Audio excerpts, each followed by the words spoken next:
Dans cette série de DIY on Wheels, nous suivons la restauration d'une Austin Cooper S de 1964. Dans les épisodes précédents, Carl s'est occupé des finitions intérieures. Aujourd'hui, la Mini sera complètement terminée.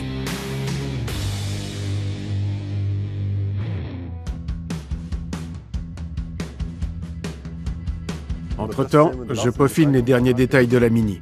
Les derniers détails sont toujours les plus compliqués, vous êtes d'accord? J'ai fait faire ces autocollants. Nous avons trouvé un exemple sur une Mini exposée à Goodwood. Un modèle original qui avait également parcouru le rallye RAC.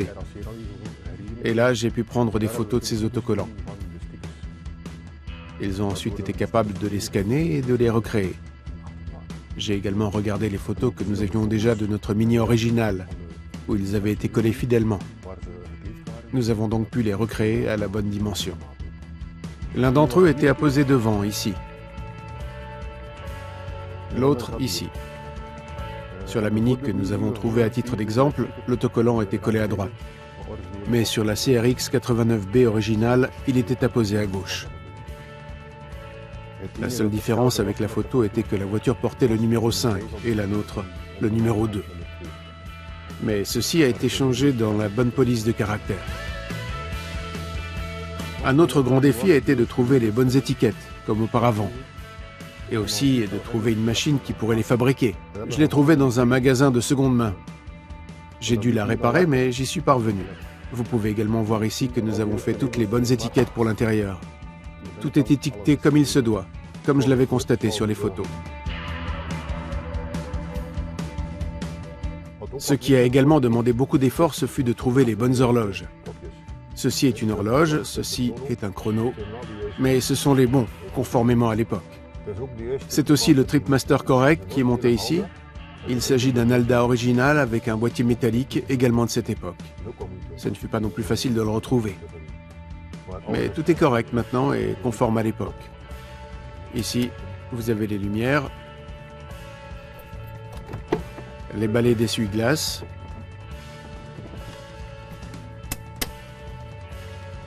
le chauffage, le démarreur, le chauffage du pare-brise, à moitié, au quart, à pleine puissance et à l'arrêt. Le bouton pour l'appel des phares et bien sûr tout le reste. Il était également difficile de trouver un arceau de sécurité correct datant de cette époque. Je ne suis pas parvenu à le faire, mais je l'ai fait reconstruire par un spécialiste. Et cela s'est avéré parfait, comme c'était. C'est aussi grâce aux photos en ma possession que j'ai pu le faire reproduire.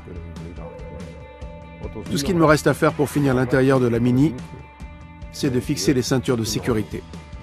J'ai dû faire de sérieuses recherches pour cela aussi, et je vais maintenant les monter.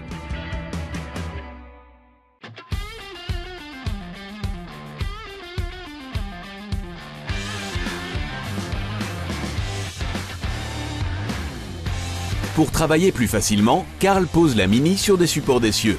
Il commence par relever l'avant, puis l'arrière.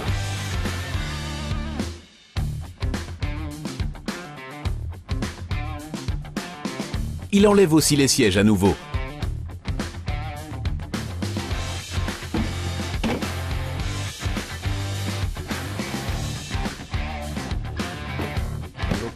J'ai également retrouvé les ceintures correctes de cette période, la bonne couleur et tout. Je vais maintenant les monter.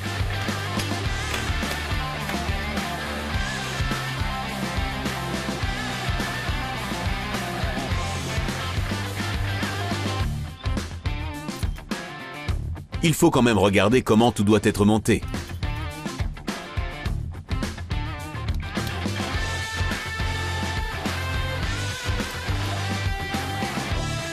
Ceci est la position correcte des ceintures de sécurité.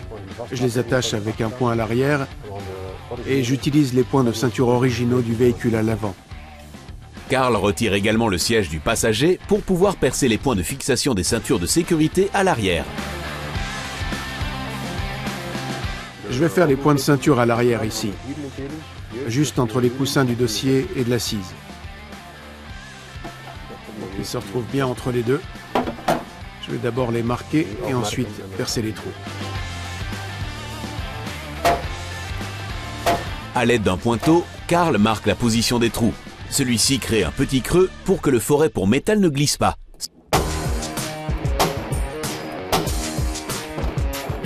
Cela vous permet de percer un trou exactement à l'endroit marqué.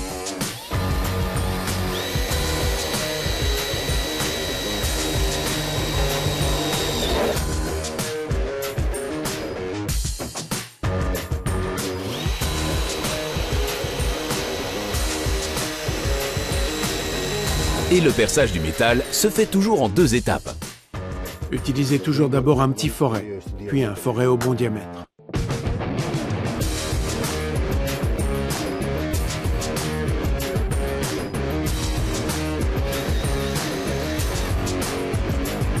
Une fois les trous percés, Karl retouche l'ouverture avec de la peinture métallique. Cela empêchera la carrosserie de commencer à rouiller ici à l'avenir. Il existe déjà des points de fixation dans les seuils, mais pas dans le plancher. Je vais devoir percer un trou là aussi. Je commence par chercher le point ici pour pouvoir ensuite déterminer un point là-bas à la même distance. Si vous détachez un peu le tapis ici, vous pouvez voir le trou. Donc il suffit de piquer. Voilà, maintenant je suis juste dans le trou ici.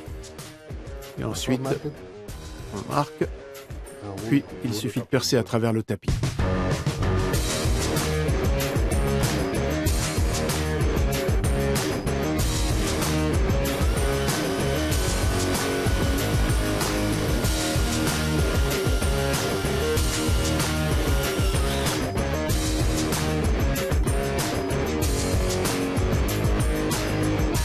Ces points de ceinture sont déjà filetés, Karl peut donc visser directement les attaches.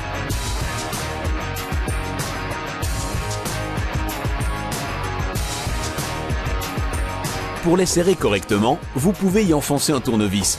De cette façon, vous pouvez appliquer plus de force et également bien les positionner.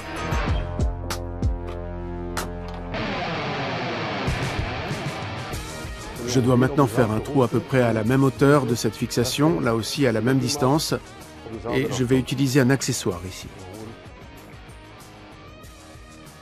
Et puis, mesurer la distance.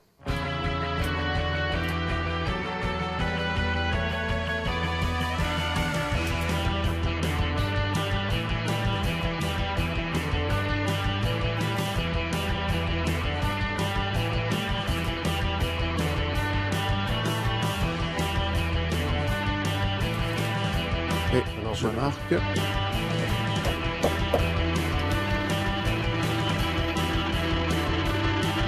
Comme vous le savez, mesurer 2 fois, percer 1 fois. Karl vérifie à nouveau rapidement que la fixation n'entrave pas le fonctionnement du siège. Je jette quand même un coup d'œil rapide, cette fois avec le siège, pour voir si le support ne va pas gêner. Non, il se situe plus loin, donc ce ne sera pas un problème.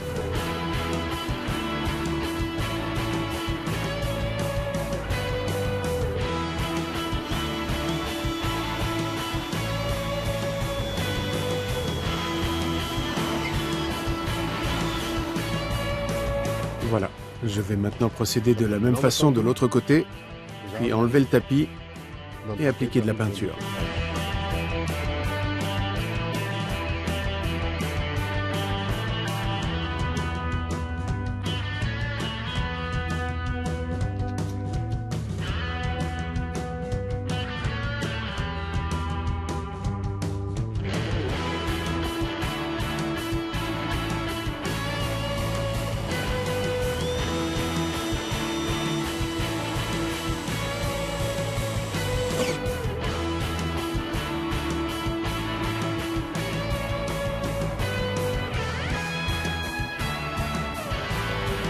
Mais cette fois, il semble bien que c'est un peu moins facile.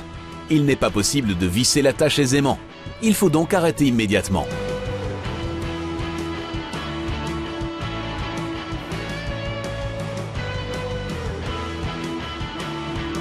Ici, j'ai un peu moins de chance. Le filetage est un peu endommagé. Il y a de la rouille qui s'est déposée ou peut-être de la peinture.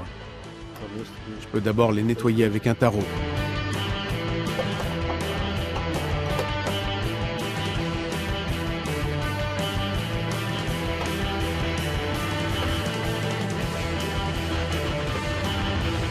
Et voilà, vous pouvez clairement voir la différence. C'est beaucoup plus facile.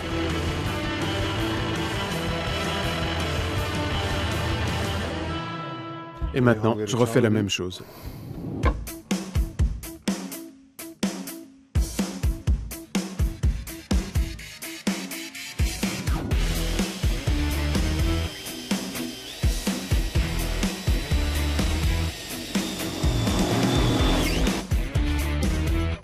Travailler soigneusement, c'est le maître mot. Et Karl enlève donc toute la limaille de fer à l'aide d'un aspirateur afin qu'elle ne s'incruste pas dans les tapis. Il enlève également tout ce qui se trouve sous le tapis afin de ne pas causer d'éraflures ou de dommages.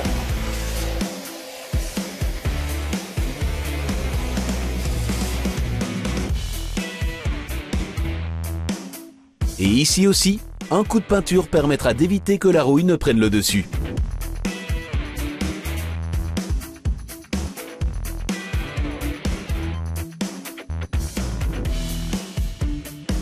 Une fois que c'est sec, le tapis peut être remis en place.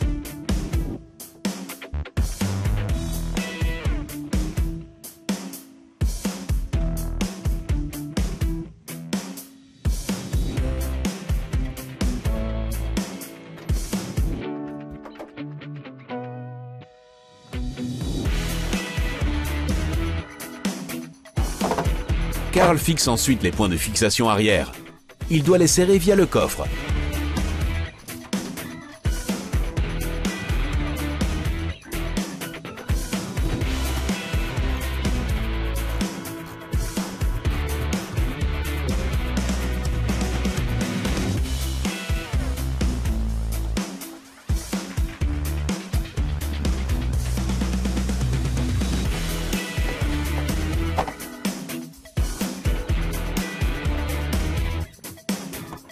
Pour les fixations du milieu, il doit se faufiler sous la voiture.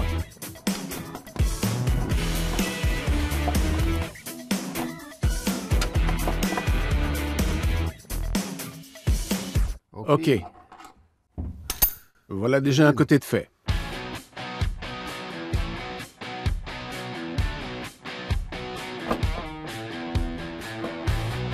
Voilà, la ceinture du passager est déjà complètement fixée. Et maintenant, fixez également celle du conducteur à l'arrière et à l'avant.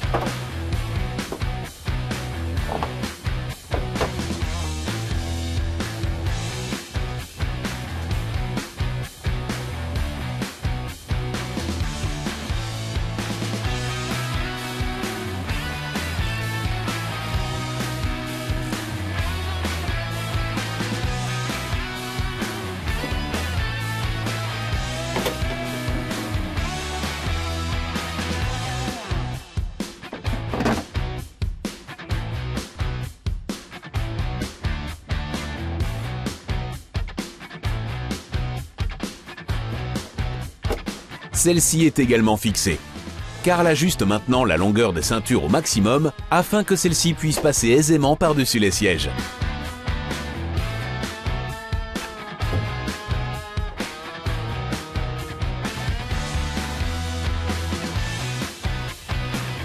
D'abord, replacez la banquette arrière. Et si tout va bien, les ceintures s'adapteront parfaitement.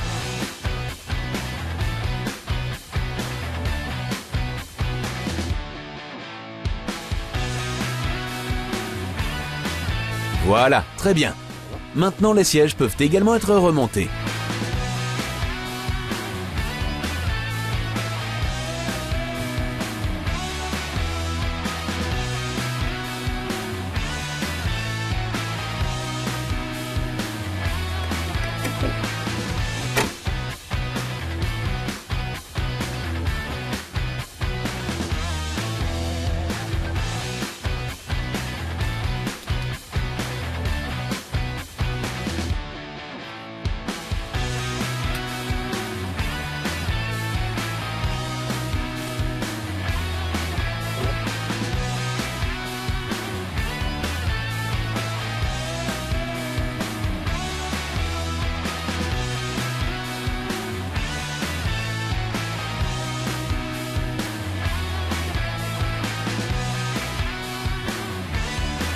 Karl peut maintenant montrer comment ces ceintures doivent être portées.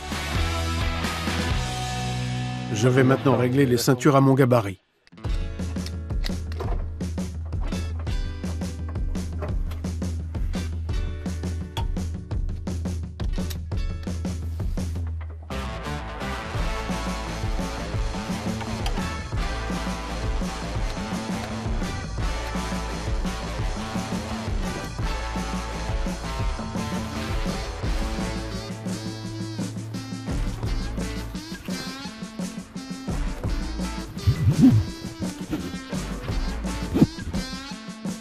Voilà.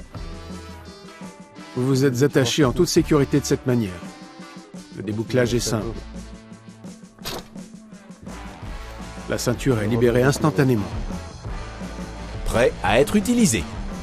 Ici, une date est mentionnée, regardez. La date de fabrication. Il ne s'agit pas de ceinture approuvée par la FIA et nous ne construisons pas une voiture de rallye approuvée par la FIA.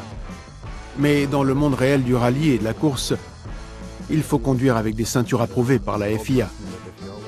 Elles ne sont valables que pour 5 ans, c'est pourquoi cette date y figure. Elles doivent donc être remplacées tous les 5 ans, tout comme les sièges, les extincteurs et tout ce qui concerne la sécurité. C'est purement indicatif maintenant. Ces ceintures ont été fabriquées en 2021.